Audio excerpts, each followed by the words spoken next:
C'est une affaire qui se joue sous les soutanes.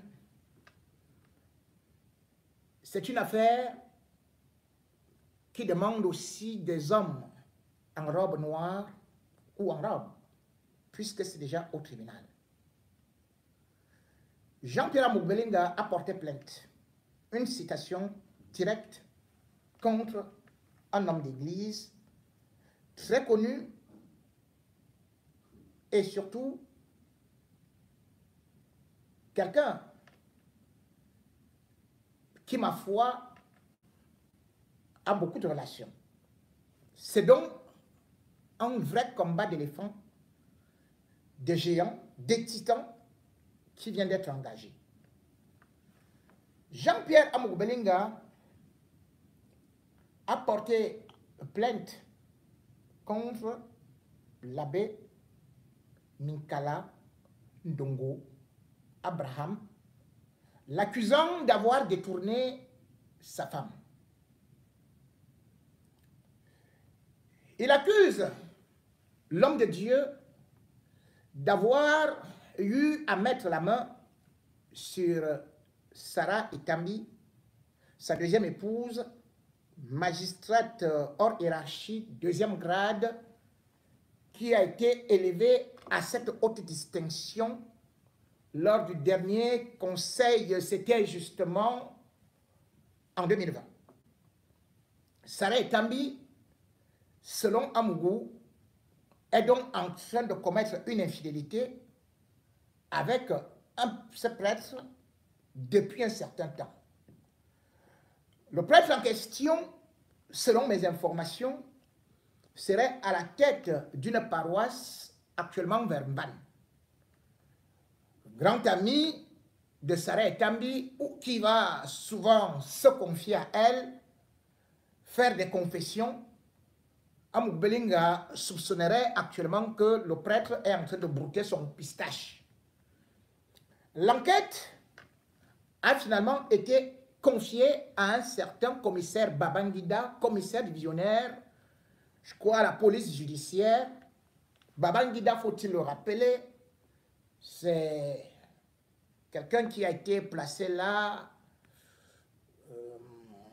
par le père d'Alamine Ousmane Mey, qui était gouverneur à l'époque. Donc Babangida, il est entré dans la police comme ça sans qu'on lui demande où est parti, où est son CPE. Celui qui est donc chargé à humilier cet homme d'église.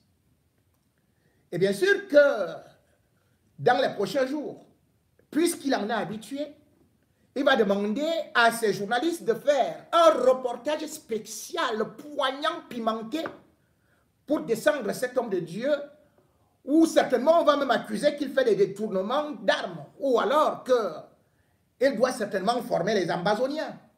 Vous savez, avec Jean-Pierre Amugbelinga, lorsqu'il faut abattre, on utilise même la hache pour tuer les moustiques. Lorsqu'il faut inventer, on peut tout vous créer jusqu'à dire que même ma propre chaussure est sur une tombe depuis 40 ans et n'est jamais pourrie.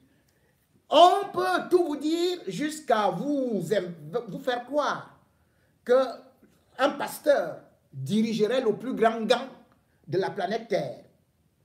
Et cette histoire, j'ai essayé d'y voir un peu plus près et je me suis quand même rendu compte qu'elle est cousue de fil blanc. En réalité, il faut le savoir que cet homme de Dieu, je ne vais pas dire qu'il est complètement innocent, qu'il est saint, mais selon quand même les témoignages que j'ai eus, c'est qu'il a été envoyé par Monseigneur Tony Barcop en Espagne pour se former. Il en est sorti et est revenu au Cameroun avec un doctorat.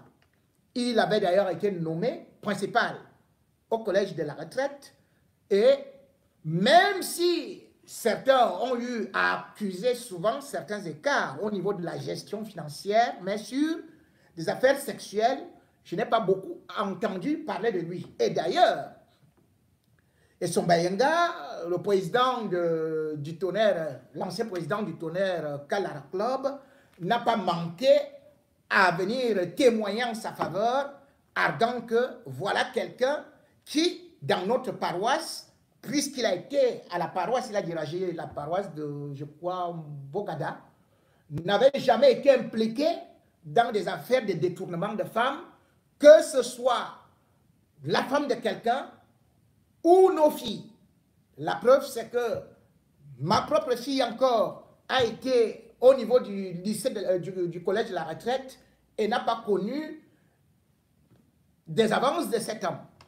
Nous avons donc cherché plusieurs autres personnes qui nous ont révélé quand même que ce n'était pas ça, mais que, comme d'habitude, Jean-Pierre Amoubelinga a des bras très très longs et va certainement déshabiller sa soutane. Ce qu'il y a dans cette histoire, c'est que on parle quand même d'une magistrate.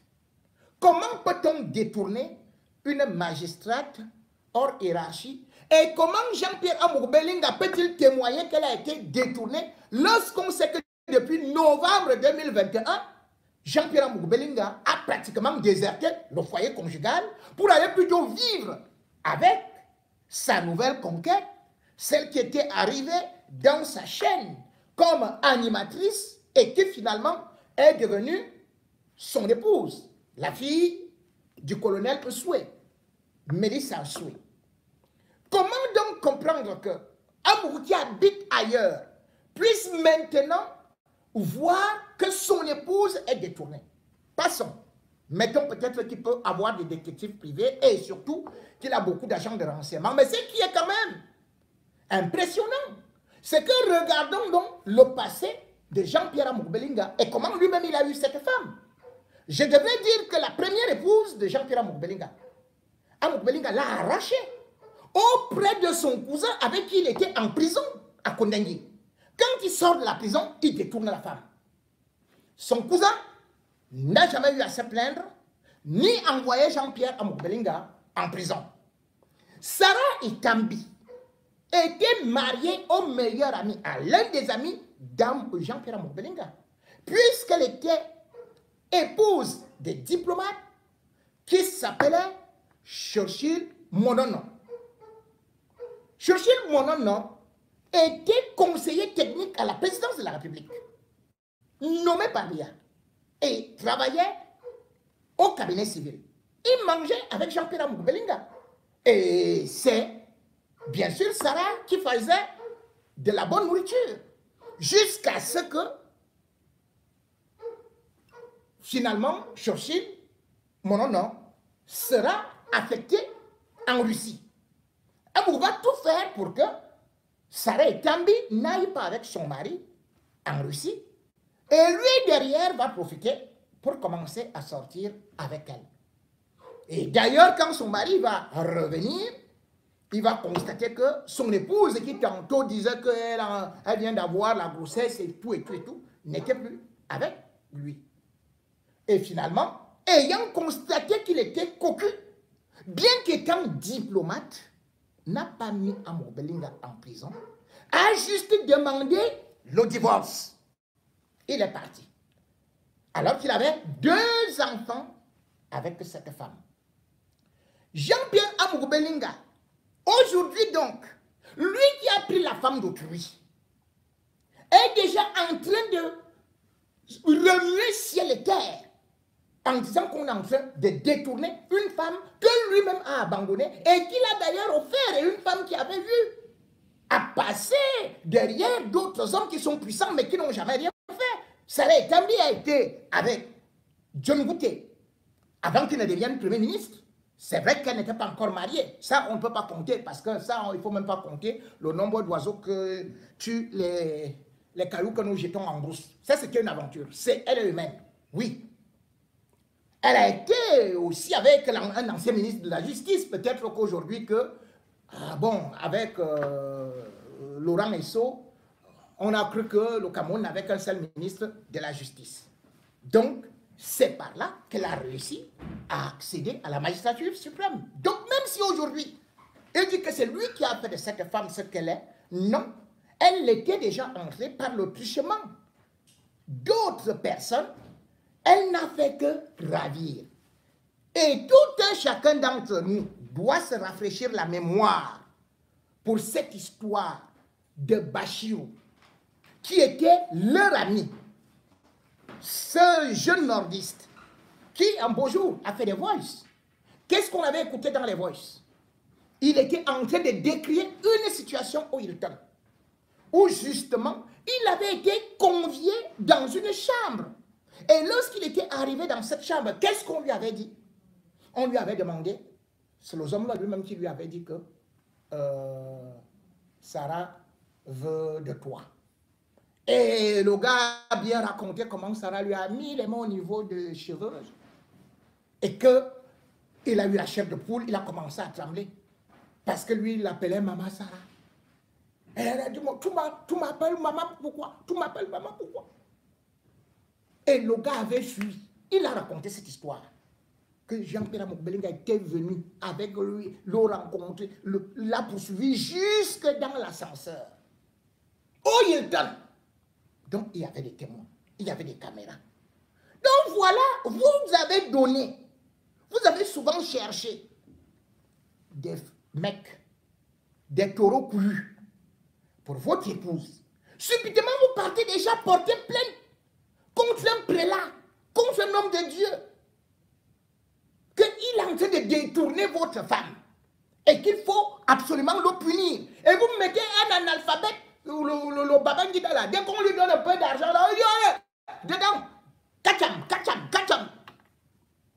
Voilà donc ce qu'on dit un État voyou, où c'est le chef bandit qui est en train de gérer. Mais qui ignore aujourd'hui, par exemple, que lorsqu'on regarde certaines situations de Jean-Pierre Amoukoupelenga, que lui, non seulement il a pris les femmes des autres, mais il les a détruites complètement.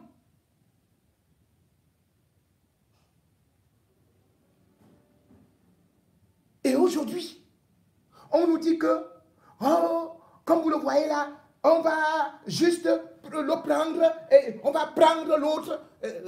D'ici quelques jours, vous allez entendre qu'on a pris un prêtre. Et vous allez voir un reportage magique. Pour quelqu'un qui, on l'a vu, que ce soit avec, je ne sais pas, la femme de Daffy Dog et tel autre et tout et tout et tout. Mais ils n'ont fait que ça. C'est changer de ceci et tout. Il l'a abandonné donc, après avoir abandonné cette femme et les autres, eh bien, qu'est-ce qu'on voit? Lorsqu'il doit aller voir Touadéra, il n'amène que l'autre, Mélissa, un souhait. Parce que Mélissa, un souhait, c'est elle qui est devenue le nouveau bouquet de fleurs. Donc même quand on parle du vol là,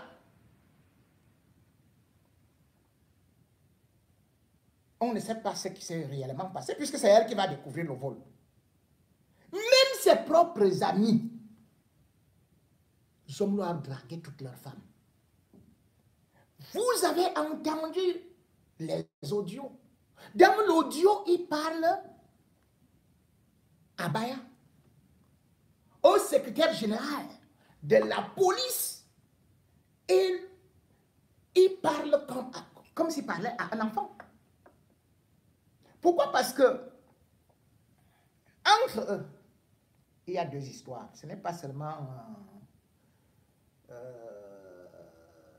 ce que vous avez suivi là. Ce n'est pas seulement l'histoire de policiers. Il y a une histoire de femme.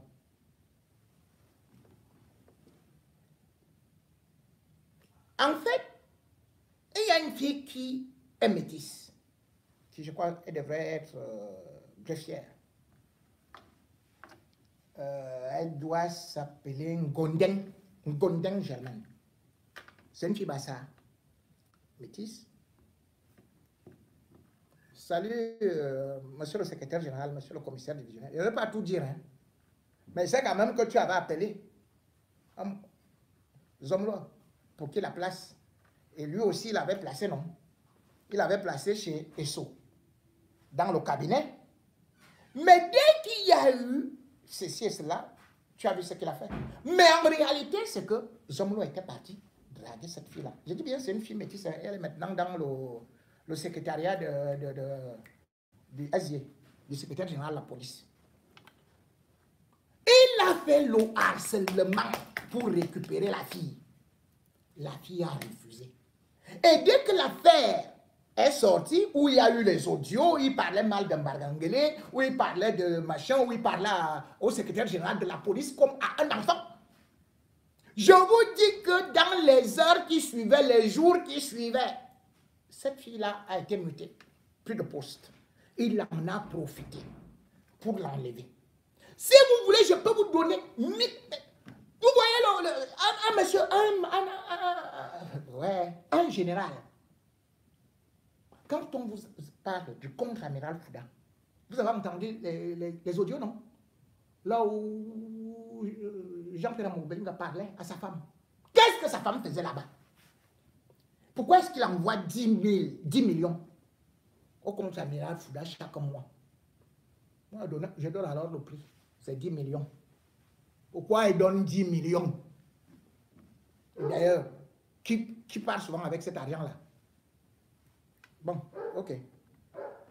Il y a un animateur là, je ne veux même pas parler de lui là. Il ne faut pas que dans des vrais directs comme ça qu'on parle de lui. Voilà donc comment est-ce que vous allez voir les femmes des ministres du Cameroun, les femmes des généraux ont déjà été écrasées par Zomlo. Je vous avais parlé de ce qu'il faisait avec la femme du PAN, le président de l'Assemblée nationale. Hein? Je vous avais parlé, non? Comment est-ce qu'il donnait de l'argent pour le terrain, pour faire ceci, pour faire cela? On ne peut pas instrumentaliser la justice juste parce qu'on entretient des relations sans caleçon avec le ministre de la Justice.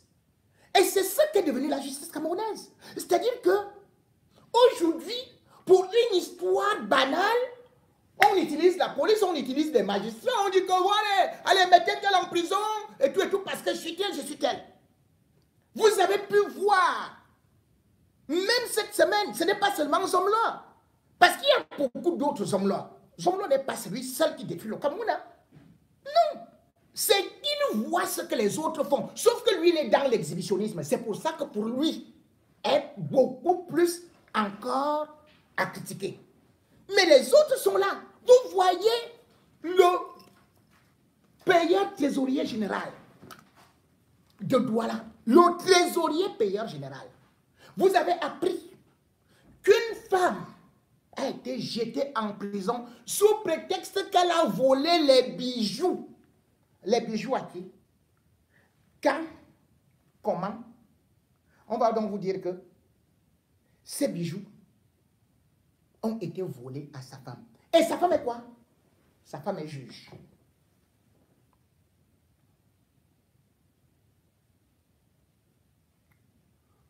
Le trésorier payeur général s'appelle Afana Fono Jean Didier. Non, Jean Didier. Je vais essayer de vous le montrer.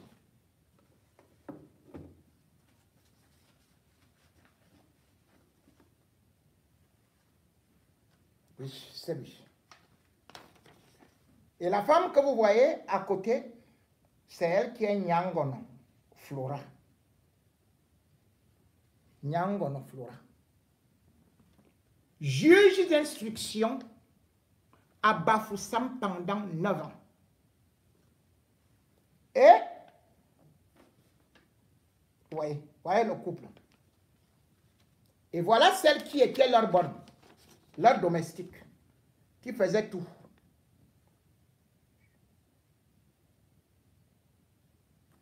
Là, voilà. Elle doit s'appeler Meng. Meng. Cette femme a servi royalement cette famille, ce couple. Maintenant, pendant 9 ans, elle ne sortait même pas. Elle ne pouvait pas avoir un petit copain. Elle était obligée de vivre chez eux. de tout faire chez eux. Quand ils sont affectés à Douala, donc le gars est affecté comme trésorier payeur général, donc il est assis sur le gombo.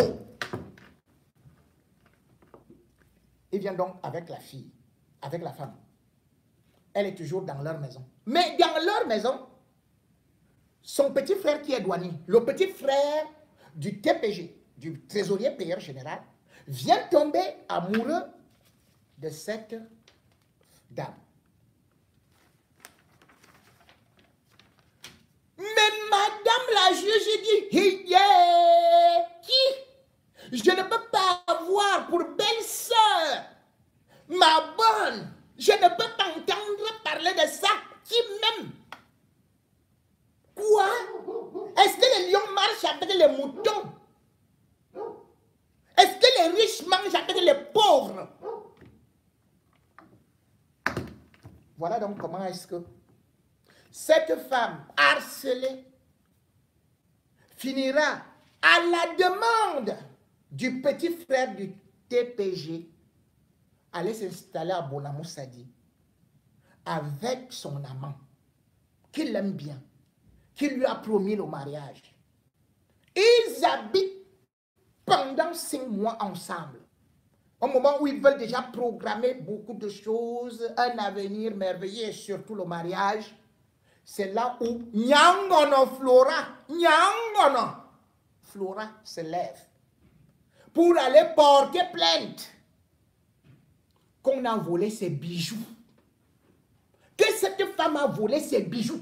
C'est-à-dire que tu attends 5 mois. On vient, on l'arrête. Allez, commissariat, directement à la prison.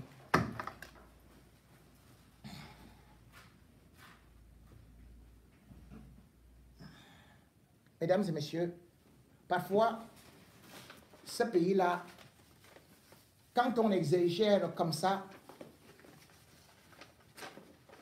je n'ai pas envie de beaucoup continuer. Mais je dis tout simplement, monsieur le TPG,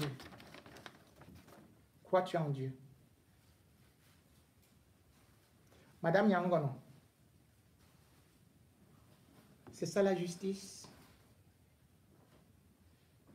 Sais-tu que cette femme vient d'une famille? Nyangono Flora. Crois-tu que tu seras éternellement là? Tu n'iras jamais à la retraite? Crois-tu que tu es définitivement en sécurité? Crois-tu que tu es déesse?